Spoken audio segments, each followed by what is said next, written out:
एक बड़ी खबर आ रही है। यूपी की सियासत से जुड़ी ये बहुत बड़ी खबर है। यूपी बीजेपी अध्यक्ष ने इस्तीफे की पेशकश कर दी है। ये बड़ी खबर आ रही है। यूपी बीजेपी अध्यक्ष ने इस्तीफे की पेशकश कर दी है। चुनावों के नतीजों को देखते हुए भूपेंद्र चौधरी ने इस्तीफे की पेशकश कर दी है। यूपी की सियासत से जुड़ी बड़ी खबर। यतेंद्र मेरे सहयोगी इस खबर पर हमारे साथ जो है वो लाइव जुड़ चुके हैं। यतेंद्र और अरुण भी आपको नजर आ रहे हैं मेरे सहयोगी। अरुण मैं आपके पास भी आऊंगा, लेकिन पहले यतेंद्र, इस्तीफे की पेशकश स्वीकार हुआ नहीं हुआ?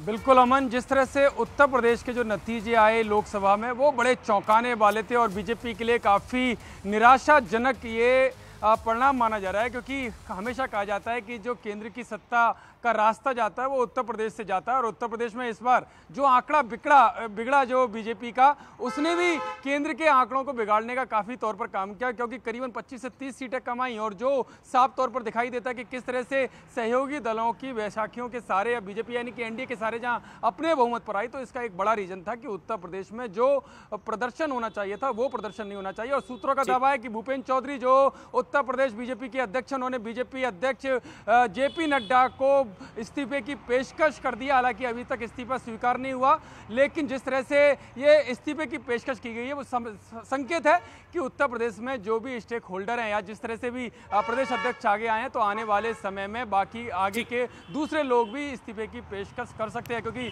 देवेंद्र फडणवीस ने भी महाराष्ट्र में जो निराशाजनक प्रदर्शन हुआ उस पर अपने इस्तीफे की पेशकश कर दी। यानी कि काफ़ी बड़े ऐसे नेता जिनके प्रदेशों में इस तरह के निराशाजनक प्रदर्शन हुए हैं वो भी इस्तीफे की पेशकश कर सकते हैं। एक बड़ा संकेत है। हालांकि इस्तीफा स्वीकार होगा या नहीं होगा ये भविष्य के अंदर। अरुण, इंडिया कैंप में क्या चल रहा है वो यतेंद्र ने बताया। इंडिया कैंप में क्या चल रहा है वो अरुण बताएंगे। आज दिन भर का अपडेट। लेकिन अरुण, मेरी नजर में सबसे बड़ी खबर तो ये थी कि आम आदमी पार्टी ने बोल दिया हम तो अलग लड़ेंगे।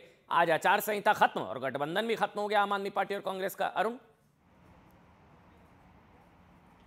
देखिए, दिल्ली में जिस तरह का रिजल्ट चाहती थी आम आदमी पार्टी, बावजूद इसके कि जेल से बाहर आए अरविंद केजरीवाल, बावजूद इसके कि उन्होंने बहुत ही ज़्यादा कैंपेनिंग की, लेकिन रिजल्ट नहीं आए और इससे उनको ऐसा लगता है कि कांग्रेस का साथ उनके लिए मुफीद साबित नहीं हुआ। इसलिए अब उन्होंने कह दिया कि भाई गठबंधन यहीं तक था, अब संघर्ष विराम हो गया है दोनों दलों के बीच, ये बात बीती हो गई। अब हम एक बार फिर एक दूसरे के सामने आएंगे, एक बार फिर लड़ेंगे। आगे क्या होगा, बड़े नेता इंटरवीन करेंगे, ये गठबंधन चलेगा कि नहीं चलेगा ये बड़ी बात है, अलग बात है। लेकिन जो आप पूछ रहे थे कि आज की बड़ी खबर, देखिए संसद का सत्र छोटा सा एक आने वाला है जिसमें शपथ लेंगे जो नवनिर्वाचित सांसद हैं। उसके बाद जुलाई में बड़ा संसद सत्र जो वर्षाकालीन सत्र होता है वो आएगा।